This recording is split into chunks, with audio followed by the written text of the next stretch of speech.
So hey, you can blame Caddicarus for this video existing.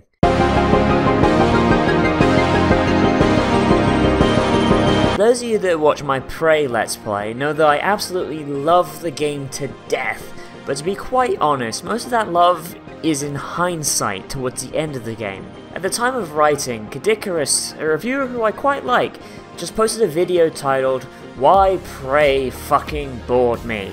which brought several thoughts to mind. The first one was, well, he loves heavy rain, so I mean... followed, of course, by actually watching the video. Caddy's video is 10 minutes long, so I'm not gonna give a comprehensive list, just kinda go through his points and address them, because there's some good ass points. And Caddy, if by any amount of black magic you ever see this, keep playing the game. Probably on PCs, it seems to be the most stable version. It's a really good game, but a lot of stuff happens just before the halfway point. Also, your point about the memory loss thing being tired and cliche, and the reason being exposed at the start, there's a twist on it, and it's not quite as trite and uninspired as you'd think. As his first point, Caddy laments the lack of living, breathing characters, rightly comparing the game to Bio and System Shock, especially after the creepy and unsettling opening area. In my mind, I went, wait, no, there's Igwe, Michaela, Alex, William, the security team in the cargo bay, not to mention the TranStar employees you hear about over the intercom like you Senior and Wall or December, but that's the thing, the game drip feeds you in this regard. The only character out of that selection you meet in the first 2 hours is January, and she's just a weird robot that tells you to commit genocide, and Alex only appears as an actor in the simulation. You don't get the interactions with and between Michaela and Igwe, or the antagonism with Wall, or any of that good shit until, well, I didn't meet Igwe until the end of part 16, so a full 8 hours of play, counting from my habit of messing around with side objectives. That's a massive problem with the game, as the rest of the station may as well be devoid of life, as far as Morgan is concerned, leaving you with just January and December. Two AI with Morgan's voice that don't ever speak with each other and have a conflict that is quickly resolved. If I didn't already have investment from the original Prey back in 2006, I probably would have quickly grown bored in the first 2 hours as well. A solution for this, one that will probably be in any sequels of Morgan due to how the game ends, would be just a near constant contact with other survivors, perhaps a codec call system like in Metal Gear?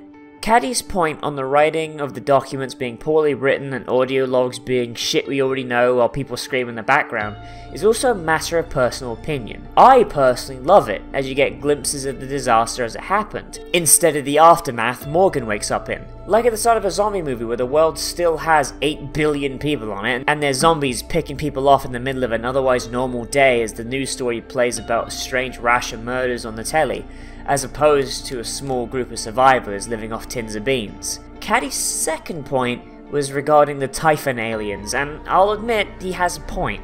The Typhon are not an interesting species. Honestly, the most interesting thing about them is the stuff woven around them, instead of the creatures themselves. The story is honestly less about the Typhon than it is about the ethics of humans trying to use them to improve themselves on a genetic level. Literally, all they are copycats trying to mimic humanity, be it our items, our very minds, the human-like phantom spouting random phrases they overheard, like a parrot, not quite understanding why the human children laugh at it when it drops a squawky F-bomb. The mimics do stick around as the sole enemy type for far too long though, and I think it honestly does tie into another issue with the game that Caddy did bring up. It takes forever to get an actual gun. The first gun you get without the pre-order bonus shotgun, that Steam seems to give you regardless of whether or not you pre-ordered, is a silenced pistol that might as well be a super soaker. On the difficulty I played it, it was barely even useful against the mimics, taking 3 bullets which might as well have just been wrench hits. There's no palpable power leap from the wrench to the gun, making the pistol practically useless. What's even worse is that the third weapon you get is a friggin' Nerf gun, which is only ever useful against an enemy type you don't run into until much later in the game, about 3 levels after you get it. After that is the shotgun, which might as well be the only gun you ever use for the Typhon, and I mean that. You don't get it until Psychotronics at the earliest, and even then it's hidden in a side room. Because it takes so long to actually get decent weapons, the enemy ramp up is glacially slow.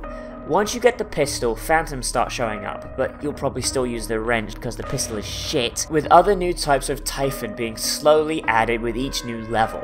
Honestly, the fastest way to get new Typhon to appear just seems to be pumping yourself with the psi powers where you unlock in Psychotronics, as getting those seemed to speed up the rate of new enemy types as I started ripping phantoms apart with my mind. That is a valid point, and it really needs to be addressed in a sequel, but once you hit the voltaic phantoms, the ball really starts rolling on enemy types, especially when the telepaths and the technopaths show up. In a continuing theme, the environments take a second to really start shifting, or at least shift in a way that's drastic and noticeable. In the first 2 hours of the game, you spend the majority of your time in the lobby area of Talos 1, and start making your first forays into hardware development, areas that look upscale, posh, and impressive to potential investors, looking quite a bit samey, honestly. I personally do not know how far Caddicarus got, but this is literally a moment of no! If you'd only played like 10 minutes more. The controlled chaos of Dr. Serkano's lab, the trashed elevator area, the half-vented labs, and the offices in the hardware sector alone are such a massive difference from the lobby that it's unreal and really shows you the grime and grossness just behind Talos 1's glitzy exterior. The game's kind of built on that, with areas showing a dichotomy of this is where the rich important people would go, and this is where the help go, with some areas worse than others. There's an entire area built for utility workers called the Guts that doesn't even have gravity. Talos 1 tells a story of shiny outsides masked by gross and utilitarian insides, with every new area having something that would make you go, wait, am I still the same place? Or, wow, Father Time really took a bat to this place. If you love the area in the lobby with the guy who glued himself in the bathroom and starved to death, then you'll find the game full of lovely little details like that, and even clues as to the game's true ending if you're observant enough. Prey is no masterpiece, a solid B-, but if I've said anything that interests you whatsoever, then 100% give it a go, especially on PC where it seems to be the most stable from a frame rate performance perspective. It's a really enjoyable game with very, very few small niggles to be found.